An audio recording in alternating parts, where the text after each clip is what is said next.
Vérifier semble anodin, presque automatique. On regarde si quelque chose a changé, si un message est arrivé, si une situation a évolué. Ce geste est si courant qu'il passe inaperçu. Pourtant, lorsqu'on observe ce qui se passe intérieurement, la vérification révèle souvent un effort discret mais continu. Vérifier, ce n'est pas seulement regarder, c'est attendre. Attendre que quelque chose confirme que l'on peut enfin se détendre, que l'on peut relâcher l'attention. Tant que cette confirmation n'est pas là, l'état intérieur reste légèrement tendu, même si cette tension est à peine perceptible. La vérification devient alors une manière de gérer l'incertitude. On se dit que l'on ne force rien, que l'on ne contrôle pas vraiment. Mais intérieurement, l'attention reste mobilisée. Elle revient sans cesse vers la même question. Est-ce que quelque chose a changé? Et ce retour constant empêche l'état de se poser pleinement. Ce mécanisme est souvent très silencieux. On peut se sentir relativement calme tout en vérifiant régulièrement. Regarder son téléphone, repenser à une situation, observer des signes extérieurs. Mais chaque vérification maintient la même posture intérieure, celle d'un état qui attend encore d'être rassuré. L'instant présent devient alors insuffisant. Il est vécu comme une transition, comme un entre-deux, quelque chose qui doit être traversé avant que le soulagement puisse arriver. Et tant que l'instant est vécu ainsi, l'état créateur ne peut pas se stabiliser. Beaucoup confondent la vigilance et présence. Pourtant, la présence n'a rien à vérifier. Elle n'attend rien. Elle ne cherche pas de confirmation. Elle est simplement là avec ce qui est déjà vécu. La vérification, elle, regarde toujours vers ailleurs, vers ce qui pourrait arriver pour modifier l'état intérieur. Dans cette posture, même le calme devient conditionnel. On se sent bien tant que rien d'inquiétant n'apparaît.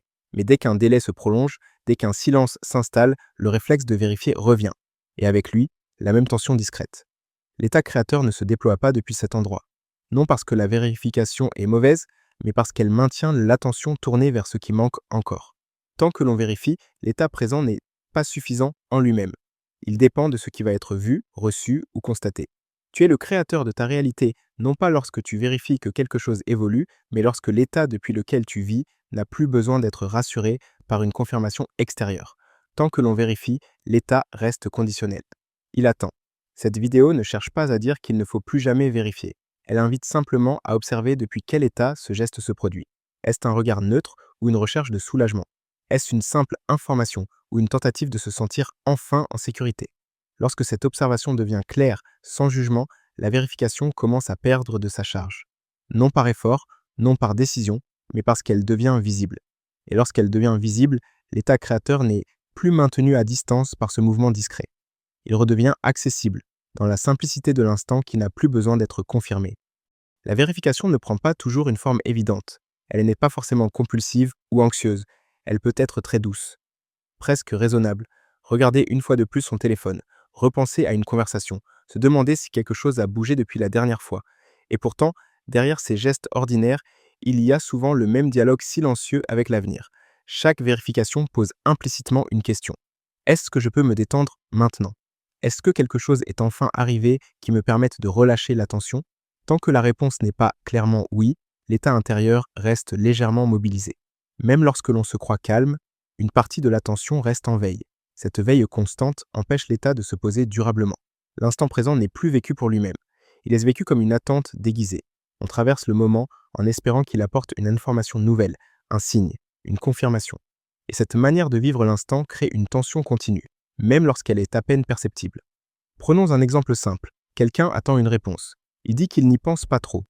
Pourtant, plusieurs fois dans la journée, l'idée revient. On regarde, on vérifie. Pas longtemps, juste un instant. Mais ce bref instant suffit à réactiver l'attente. Et chaque fois que l'attente est réactivée, l'état intérieur se resserre légèrement. La vérification n'est donc pas neutre.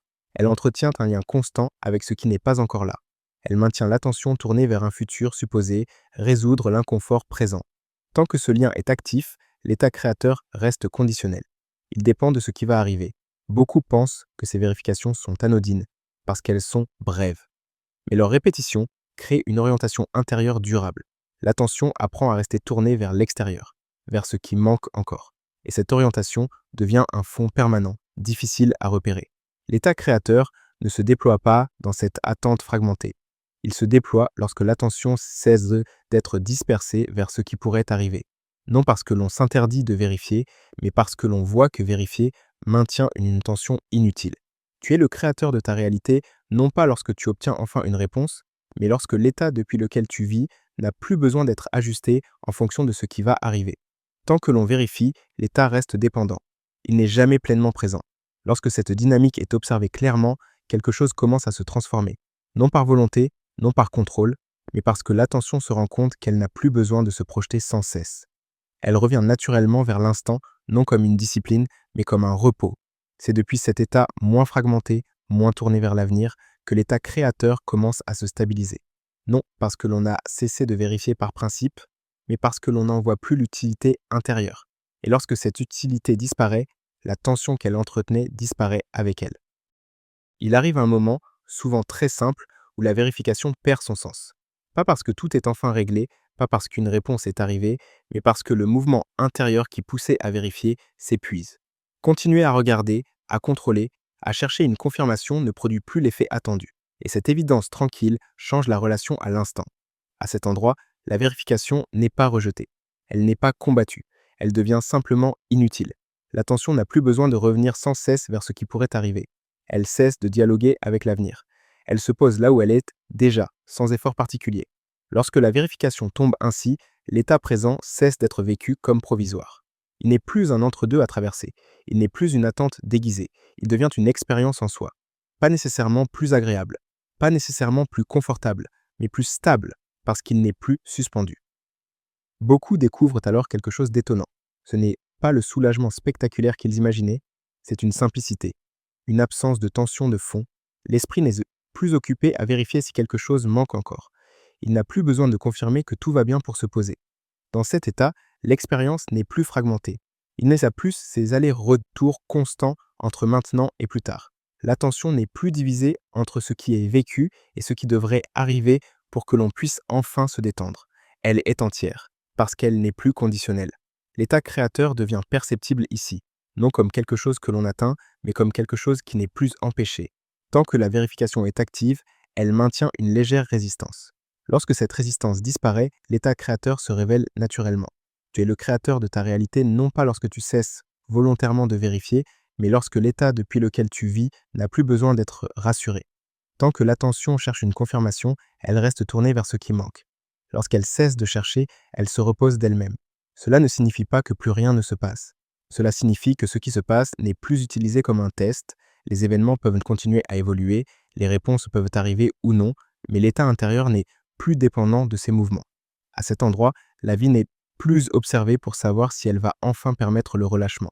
Elle est vécue telle qu'elle est. Et cette manière de vivre, sans vérification constante, sans attente silencieuse, crée une stabilité que rien d'extérieur n'a besoin de garantir.